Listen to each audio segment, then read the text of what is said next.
أسمو وإذا مرضت فهو يشفين.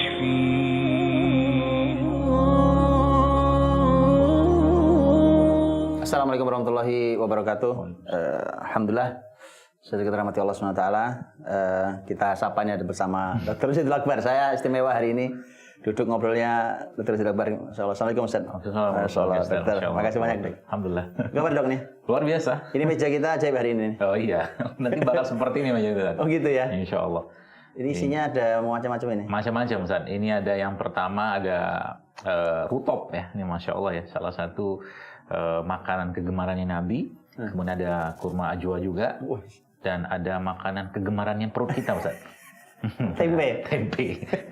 Dan ada 3 jenis rimpang atau rempah yang ada kunyit, ada jahe, ada serai yang subhanallah luar biasa banget manfaatnya. Nanti kita akan jelaskan insya Allah. Dan ada coklat juga, dan ada garam, ada madu, dan ini ada salah satu produk terbaiknya Allah, yaitu susu kambing. Susu kambing.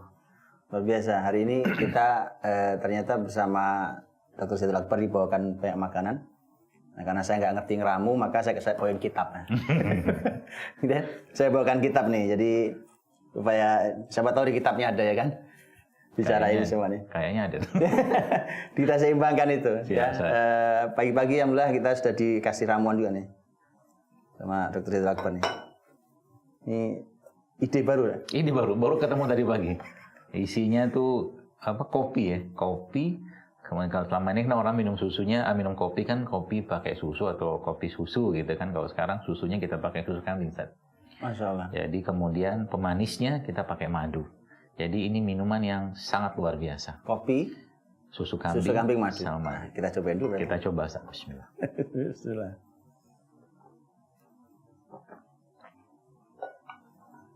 Ini menarik ini, Pak. Ide kafe berikutnya. Ide kafe berikutnya. Dan susah dijelaskan dengan kata-kata. Waduh. Kalau bahasa kita mah speechless katanya. Speechless. Masya Allah, alhamdulillah. Kita memang mau bicara tentang kesehatan ya dok ya. Insya Allah. Kesehatan, tapi kita ingin bicara yang komprehensif, yang lengkap tentang kesehatan. Karena Islam juga bicara kesehatan. Bukti paling gampang kan Quran sendiri bicara tentang Nabi Ibrahim. Betul. Nabi Ibrahim saja ketika sekelas Nabi Ibrahim, Abul Anbiya, bapaknya para nabi itu saja beliau di antara kalimat yang beliau sampaikan itu ternyata ada juga bicara tentang masalah kesehatan. Gitu. Tentang tema faida maridtu fahuwa yashfin. Kalau aku sakit maka dia Allah yang menyembuhkanku. Itu kan rangkaian dari kalimat. Tetap kalimat pertamanya adalah hidayah. Penciptaan dan hidayah. Alladzi khalaqani wa yahdin walladzi huwa yut'imuni wa yasqin wa idza maridtu fa huwa yashfin walladzi yumituni tsumma yuhyin. Jadi artinya bahwa Nabi Ibrahim alaihissalam juga membicarakan di antara pembicaraan beliau adalah tentang masalah kesehatan. Saya bicara tentang hidayah, dia menciptakan aku dan memberiku hidayah. Dia yang memberiku makan dan juga memberiku minum. Dan kalau aku sakit, dia yang mengobati. Walladzi yumituni tsumma yuhyin. Dia yang nanti mematikan aku, kemudian menghidupkan aku. Jadi hari kebangkitan. Jadi Nabi Ibrahim saja bicara tentang kesehatan. Masya Allah. Itu begitu penting ya berarti ya? Betul, sangat penting. Ya, kita akan bicara, Nabi Ibrahim bicara kesehatan, kita juga akan bicara kesehatan. Nanti juga kita akan buka-buka nih di kitab-kitab kita ini. Karena ternyata luar biasa, maka kita akan mencoba mencari pengobatan itu fahuwa yashfin. Ini mengingatkan saya kalimat Imam Syafi'i itu, dok. Ya. Imam Syafi'i ketika mengatakan, ketika disebutkan ketika beliau sakit itu, kemudian beliau bersyair, talabuli tabibal wara, wa talabtu ana tabibas sama. Tabiban hadza yu'tid dawa wa dzaka yaj'alu fihi syifa. Jadi mereka mencarikan untukku dokter manusia. Saya cari dokter langit. Saya cari dokter langit. Ini ada 2 dokter nih. Yang satu memberi obat, yang satu menjadikan pada obat kesembuhan. Jadi kalau obat gak menyembuhkan, salah siapa itu? Ada masalah berarti. Ada masalah. Gitu ya. Insya Allah, makanya kemudian karena fahuwa yashfin, karena di Allah yang menyembuhkanku, ya kita tidak hanya bicara obat. Ya. Kan ternyata Islam bicara banyak hal, nanti kita akan lihat di kitab-kitab para ulama. Dan ternyata memang karena manusia ini Allah ciptakannya, kalau para ulama mengatakan ada 3 unsur. Ada hati, atau kita suka nyebut jiwa gitu ya, ada akal dan ada fisik. Kan 3-3 itu perlu seimbang, Dok, ya? Betul. Nah, itu kalau di ilmu kedokteran seperti apa? Ya mungkin kalau dasar utamanya itu kan kita harus kembalikan pada Islam, Ustaz. Kalau saya sih selama ini kan ada suatu konsep tentang kesehatan yang saya dulu mungkin kita sempat paham ya bahwa itu adalah konsep kesehatan, mens sana in corpore sano. Di dalam tubuh yang kuat terdapat jiwa yang sehat. Ya, itulah. Jadi mereka kalau dalam konsepnya Barat yang digaung-gaungkan selama ini memang ada, kalau kita pahami itu kayaknya benar, kayaknya. Tapi waktu saya pikir-pikir kayaknya salah ini. Oh, ini sampai nafsirkan ini salah. Yang nafsirkan kita, ya banyak orang lah. Iya. Siapapun lah, siapapun. Dulu kita sekolah itu kita bilang benar itu. Betul. Jadi kan jadi di dalam tubuh yang sehat terdapat jiwa yang kuat. Jadi konsepnya sehat dulu badannya. Iya, luar dulu baru ke dalam.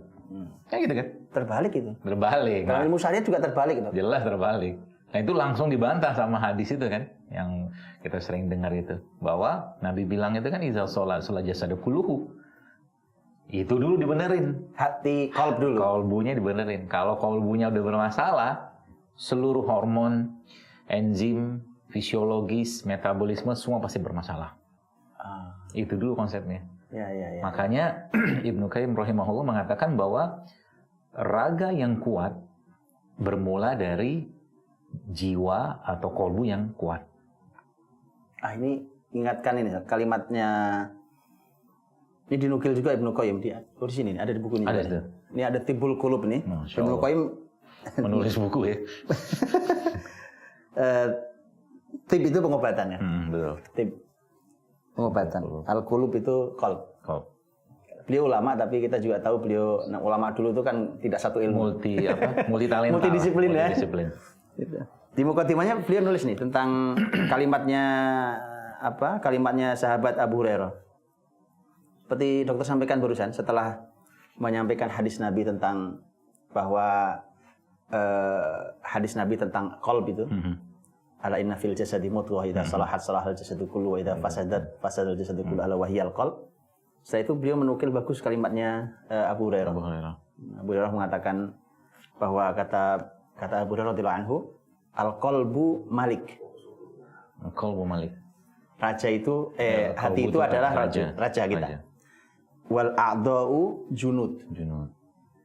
Ya. Dan anggota tubuh ini tentaranya saja. In tabal malik tabal junud. Jadi kalau baik panglimanya, baik rajanya, maka baik juga tentaranya. Tapi in khabutha al-malik khabutha al-junud. Betul. Jadi kalau buruk dan jahat hatinya, maka pasti buruk juga. Ternyata begitu. Berarti kebalik tadi, saya. Kebalik itu bukan kebalik lagi. Itu sudah apa tuh ya? sudah salah kaprah kalau bukan kebalik lagi. Gitu ya. Kebalik. Dan akar muakar, ada akar muakar lagi. Asal muasal dari segala macam penyakit-penyakit modern saat ini kembalikan pada hadis tadi aja. Asal termasuk kesehatan fisik juga kembali ke situ. Kembalikan ke situ. Jadi tepat ya berarti ya. Tentang buat tema al-qalb itu kan juga idza salahat, kalau segumpal daging itu baik, salahal jasad kullu. Iya benar. Semua badan jadi baik. Benar. Berarti apa? Bukan mensana in corpore sano. Udahlah. Apa? Gantinya apa ganti? Enggak tahu Enggak tahu.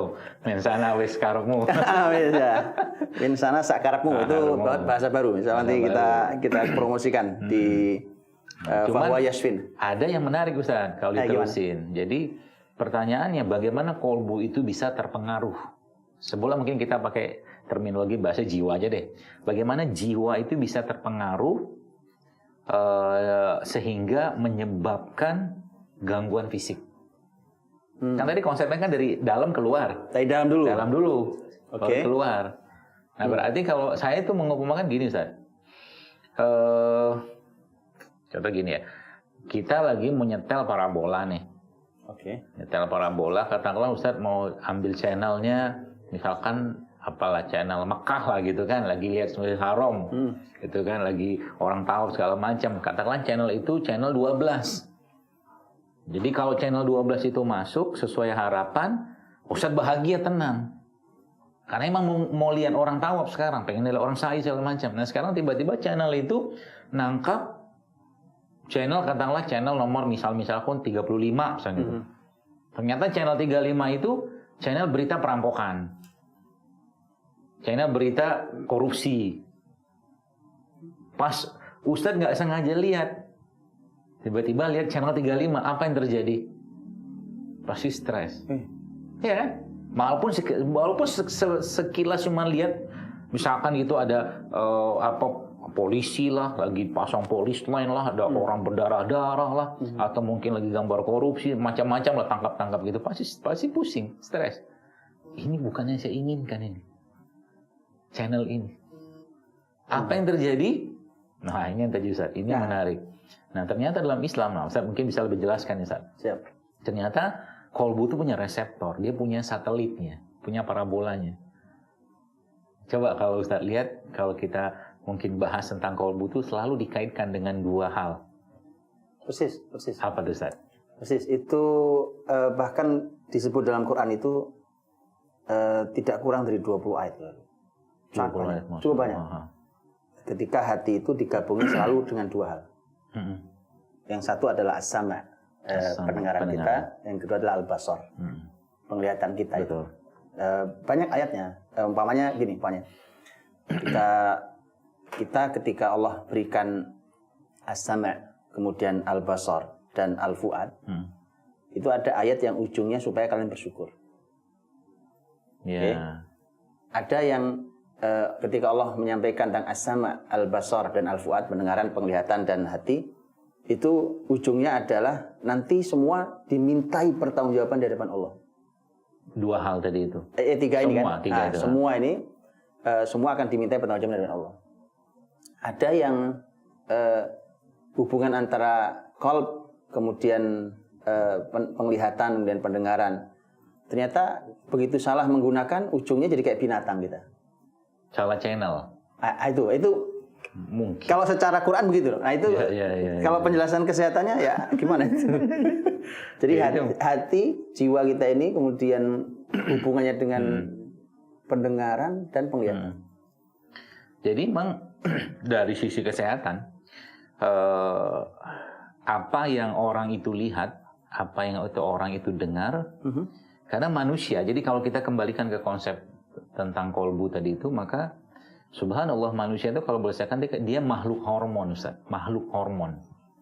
Kalau kita kembalikan kepada bahasa Arabnya kan, kolbu itu kan sesuatu yang berubah-berubah. Ya taqallab. Iya, ya taqallab. Jadi dia berubah terus. Nah, setiap perubahan itu tuh tergantung dari apa yang dia lihat, apa yang dia dengar.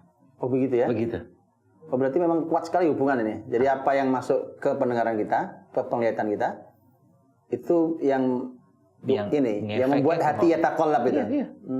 Akhirnya apa? Contoh gini. Saya sekarang contoh gampang aja. Saya sekarang lihat jeruk nipis. Mata saya ngelihat jeruk nipis. Lidah saya punya memori bahwa jeruk nipis itu asam. Pendengaran saya lihat sering mendapatkan informasi dari orang atau mendapatkan info bahwa jeruk nipis itu asam. Maka ketika lihat, jadi kalau kita kembali ke konsepnya, jadi kenapa manusia itu atau ya kita orang beriman ini hidup itu harus mengikuti kehendaknya Allah untuk menerima apa yang Allah perintahkan atau apa yang Allah kehendaki, maka aman semua kita. Contoh saya bilang begini, ini jeruk apa sih? Asam, bikin sakit lambung, bikin apa segala macam. Kata-kata dia tadi muncul dari apa yang dia dengar, dia lihat, dan dia rasakan. Dan dia merasa itu tidak nyaman, tidak baik untuknya. Maka otomatis saat itu juga ketika kata itu keluar, langsung adrenalin atau noradrenalin keluar dari kepalanya. Jadi kalau saya bilang itu ini kayak parabolanya. Parabola ya. Parabolanya. Padahal sebenarnya dia cukup mengatakan ini, Masya Allah ya, jeruk nipis ini banyak sekali manfaatnya. Meskipun dia nggak suka. Ketika dia mengatakan ini, Subhanallah, Rabbana ma khalaqta hadza batila. Luar biasa jeruk nipisnya. Dia bisa untuk penyedap, dia bisa untuk segala macam. Meskipun dia nggak bisa makan, tapi memaknai itu dengan positif, yang keluar nanti endorfin. Endorfin itu cara kerjanya sama kayak orang yang lagi. Jadi di dunia kedokteran Ustaz ada ada obat namanya morfin. Morfin ini ada morfin sintetik. Jadi tubuh kita punya morfin alami namanya endogenous morfin. Prinsip kerjanya sama. Nanti hubungan sama ini nanti saya jelaskan. Siap. Masya Allah. Kenapa? Waktu Maryam rutoban janiyah kata Allah. Iya. Suruh goyangkan tuh pohon kurma itu. Dan yang turun kan ini. Iya, betul. Nah itu menarik gitu. Masya Allah. Jadi ternyata ketika dia memaknai, Masya Allah jeruk nipis ini banyak sekali manfaatnya ya. Ya meskipun saya juga belum bisa terlalu banyak makan jeruk nipis. Kata-kata itu keluar, maka tenang, bahagia, syukur, lihat tadi kata-kata saya. Akan muncul dari ini sehingga dia memaknai sesuatu itu dengan positif. Dengan kehendaknya Allah menciptakan ini sehingga yang keluar itu morfin terus. Endogenous morfin tadi. Itu yang morfin yang dari dalam tubuh kita itu ya. Tadi kalau adrenalin atau noradrenalin yang keluar itu dia 6 kali. Jadi adrenalinnya atau noradrenalin kata seorang ahli di Jepang dia katakan 6 kali lebih berbisa dari bisa ular.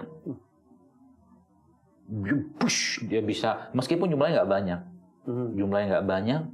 Dia bisa menyebabkan kenaikan tensi, tekanan darah, gula darah naik, pembuluh darah menyempit, sesak nafas.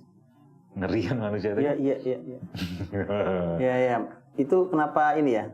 Itulah kenapa Rasul itu Nabi sendiri sallallahu alaihi wasallam mengatakan wa kana yu'jibunil fa'il. Iya, benar. Ya kan? Aku tuh orang yang sangat kagum dengan optimisme. Betul. Ketika sahabat bertanya al-fa'al itu apa ya Rasulullah? Betul. Kata Nabi al-kalimatul hasanah. Kata-kata yang baik. Betul. Ya tadi itu ya. Iya. Ini asam nih. Memang asam tapi manfaatnya banyak. Betul. Gitu ya. Jadi bisa harus diubah nih ya. Karena gini dok, anak-anak sekarang pun makan kurma banyak nggak suka juga ini. Setia. Ya karena tadi info dari sam wal absor mereka dari pikiran jiwa segala macam akhirnya menyebabkan contoh gini, gak usah jauh-jauh deh. Gak usah jauh-jauh nih. Kemarin kan kita udah nyobain tuh. Ada seorang ibu-ibu lah, saya coba suruh dia makan tempe. Iya betul. Tempe mentah. Iya betul, ini tempe mentah ya. Tadi tempe mentah. Saya udah bilang ini mateng ini. Padahal mateng bu. Kok mateng? Lah iyalah waktu bikin tempe kan direbus dulu kedelainya saya bilang. Iya betul. Coba campurin sama madu. Gitu kan. Ternyata habis satu piring. Bisa tahu dia orangnya. Tahu. Iya. Gitu saya, Masya Allah kan. Iya gitu. betul. Itu yang mengubah cara pandang kita ya. Dan subhanallah itu kan al-fa'al. Jadi kalau optimisme itu kan kalau kita bicara optimisme kan pasti di hati. Betul. Kemudian nanti mengejawantahkannya keluar lewat lisan. Betul. Sehingga yang keluar itu kalimatnya positif, betul. Kalimat baik gitu ya. Tapi kalau disimpulkan tadi berarti gitu ya. Jendela penangkapnya itu kan ada sama. Betul. Pendengaran, kemudian al-basar. Itu masuk tuh ulama mengatakan ada yang namanya akal. Betul. Para ulama mengatakan yang ketika membahas ini contoh antara akal dan al-qalb. Kan ada bahasan tuh. Kenapa juga Quran mengatakan qalb itu digunakan untuk memahami. Selama ini kita bicaranya kalau untuk memahami itu pakai akal. Betul. Ternyata Quran mengatakan lahum qulubun la yafqahuna biha. Jadi ada hati itu yang tidak bisa paham. Tidak bisa dipakai untuk memahami faqih itu kan kedalaman pemahaman. Makanya ulama mengatakan begini, akal itu kalau otak kita ini adalah alat. Alat untuk mengolah informasi yang masuk lewat sama dan al-basar, pendengaran dan penglihatan, masuk diolah oleh otak kita. Setelah diolah informasi dikirim ke hati. Dikirim ke qalb. Nah, qalb terserah. Mau dia terima informasi itu, mau dia tolak, mau apa, mau dijadikan apa. Setelah itu dia akan perintahkan seluruh tentaranya. Ini kan tentara gitu. Betul. Itulah yang tadi berarti ya. Benar. Kalau ini dibilang asam nggak manfaat, jadi nggak manfaat. Ya. Dan tubuh akan merespon itu. Nah. Jadi saya pernah nyobain Ustaz. Jadi emang subhanallah, kenapa Nabi menyuruh kita menyikapi sesuatu itu dengan positif. Mau menurut kita baik, menurut kita nggak baik, yang kata Nabi sungguh mengagumkan urusan seorang mukmin, kata Nabi gitu ya. Ya. Kalau dapat nikmat syukur, dapat ujian sabar. Maka penyikapan itulah yang akan membuat tubuh itu seimbang sebenarnya. Seimbang. Jadi dia tadi katakan rajanya itu bisa benar-benar kerja. Si panglimanya itu betul kolbunya tadi itu betul-betul bisa melaksanakan perintahnya. Ini udah yang dimakan konslet, apa bermasalah, yang dipikirin bermasalah, semua bermasalah. Akibatnya apa? Tubuhnya nggak bisa melakukan fungsinya. Jadi tentaranya udah bingung. Ini presiden katakanlah misalkan dapat informasi dari menteri-menterinya, dapat dari ajudan segala macam, info yang diberikan sama semua salah. Gitu lah. Makanya tadi saya sampaikan di awal tadi bahwa manusia itu kalau dia hidup menurut kehendak Tuhannya seperti apa aman hidupnya, dia pasti damai tentang. Jadi kembali ke kalimat Nabi Ibrahim tadi. Oh ya, yang itu. Faida maritu fahuwa yashfin. Dan manusia, ada seorang dokter di Jepang, dokter bedah, dia mengatakan endorfin itu adalah cara Tuhan, kata dia, memaksa manusia untuk hidup bahagia. Cara Tuhan memaksa manusia untuk bahagia. Dengan endorfin itu. Coba, jadi dia bilang, jadi kalau kembalikan ke ayat tadi yang falam yasiru fil ardi fatakuna kulu ya'kiluna itu seterusnya itu tadi memang bukan mata yang buta. Lihat matahari cuma sekedar lihat. Terus apa? Matahari itu ngapain gitu loh? Kok tiba-tiba muncul di timur, tenggelam di barat? Lihat bintang di malam, lihat bulan di malam, lihat awan bergerak, lihat gunung, lihat pohon, cuma lihat doang. Terus apa maknanya? Nah itu Zat. Pemaknaan itulah yang membuat kalau semua orang, jadi doa Nabi Ibrahim juga saya itu, Robbi habli hukman wa hikni bisalih. Pemaknaan. Jadi mau dia lihat kunyit kayak apa, mau lihat dia kalau dia nggak ngerti ini maksudnya Tuhan menciptakan ini untuk apa, nggak paham dia. Itu letaknya di situ. Jadi sama juga kenapa Maryam ya alaihissalam ketika beliau itu subhanallah mau melahirkan Nabi Isa, Allah suruh beliau goyangkan pohon kurma. Jatuh kurmanya. Yang jatuh bukan rambutan, mangga, katakanlah anggur atau apa lagi lah. Kenapa rutop? Iya. Disuruh mikir. Jadi ini kalau dilihatin saja nih, terus tidak tahu maknanya, ini nggak ada artinya berarti. Endorfin tidak akan keluar. Endorfin nggak keluar. Yang keluar itu cemas. La ta'mal absar. Walakin ta'mal qulub allati fi sudur. Nah, jadi tidak buta matanya. Matanya dia lihat kok. Saya ini lihat ada kunyit, ada jahe, ya kan? Tapi kalau al-qulubnya buta, hatinya buta, ternyata ini nggak ada manfaatnya. Padahal ini manfaatnya luar biasa. Luar biasa. Banyak orang bisa. Dan ini di sekeliling kita ini. Ini sekeliling kita. Dan yang menariknya lagi, nah ini menariknya lagi. Jadi si hormon-hormon tadi itu, endorfin, apa segala macam, atau katakanlah hormon-hormon tadi, ada satu bahan pembentuk hormon namanya asam amino. Ini yang menarik. Ternyata asam amino itu paling tinggi kita dapatkan di dua produk ini, sama ini. Kurma atau rutop atau tamar seperti ini, madu. Kenapa orang makan ini bisa bahagia? Karena dia pembentuk asam aminonya. Tapi masalahnya begini, manisnya lama gitu kan? Iya. Dia tidak akan dapatkan kebahagiaan dari ini. Endorfinnya nggak keluar. Justru malah adrenalin yang keluar. Meskipun ini baik. Wah ini PR nih, buat kita semua PR karena ini Tuhan memaksa kita bahagia, ya kan? Betul. Tetapi kita memilih sengsara itu. Kita memilih susah ini. Ini semua untuk membuat kita bahagia. Jelas-jelas. Jadi secara saintifik ya, karena emang kayak mungkin kita bicara endorfin saja. Endorfin itu ada 31, dia butuh asam amino esensial untuk bikin itu. Asam amino esensial itu nggak bisa dibuat tubuh, nggak bisa. Dia harus dari luar. Itu yang menyebabkan saya pikirnya kenapa juga Tadi mungkin waktu kalau kita baca dalam kisahnya Maryam alaihissalam tadi, itu kan beliau lagi apa tuh? Sedih, takut. Iya betul. Waktu lagi sedih, waktu takut, Allah suruh makan rutoban janiyah. Rutoban janiyah. Masya Allah, ini artinya memang benar ya. Itulah kenapa kita di acara Fahuwa Yashfin ini. Fahuwa Yashfin. Dialah yang menyembuhkanku. Betul. Dialah Allah yang menyembuhkanku. Itu kita ingin, ternyata memang kesehatan itu pertama kali justru dari dalam diri kita. Ya. Karena kolbu itu dalam diri kita. Kalau masalahnya dia sangat dipengaruhi oleh apa yang di luar diri kita. Tapi Allah sudah kasih semuanya, ternyata ada sekeliling kita yang memaksa kita bahagia tadi itu. Hanya kemudian salah terjemahan tadi. Bukan mata yang buta, tapi hati yang buta. Makanya kalau saya pernah bilang, Indonesia aja misalkan, kalau penduduk negeri ini kan, jikalau penduduk suatu negeri itu bertakwa, akan kami limpahkan berkah dari langit dan bumi, kata Allah gitu kan. Seandainya orang Indonesia makan kayak begini, tiap hari mereka minum, mereka bikin lauk segala macam, ada rasa pedasnya di jahe, ada rasa agak pahit di sini, ada rasa hangat di mana, di serai ini. Rasa-rasa ini kan dibuat Allah atau diciptakan Allah untuk manusia. Jahe katakanlah hangat untuk pencernaan, kunyit buat pembuluh darah. Seperti itu. Semua rasanya ada manfaat. Ada manfaat. Kopi kita tadi pahit ya? Oh, ini kopi bahagia Ustaz. Minum dulu. Kalau kopi pahit, ada manfaat juga ternyata pahit ya. Orang nggak suka pahit tuh. Anak-anak banyak orang nggak suka pahit. Kenapa orang selalu berpikir seperti itu? Padahal dia kalau pergi dokter dikasih obat pahit mau. Kenapa? Ada janji dokternya. Karena obat ini bisa inilah itulah segala macam.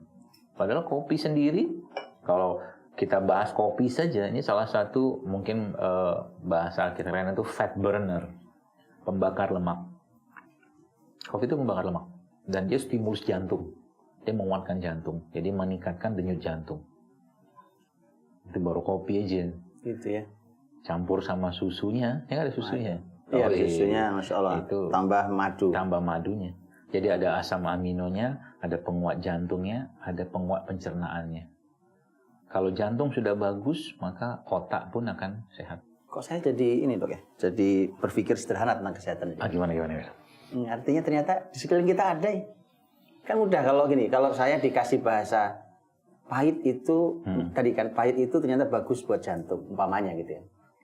Terus apa tuh? Susu begini, madu begini, korma, asam amino bagus sekali dari korma dan madu, dan itu sangat bagus buat hormon kita. Kok susah kok mudah sekali saya memahami kesehatan jadinya. Karena kalau saya dengarkan penjelasan ilmiah kesehatan tuh nggak ngerti. Bahasanya nggak paham, apalagi ini. Apa nggak usah dipahami, Ustaz. Jalani aja, penting kan sehat. Iya.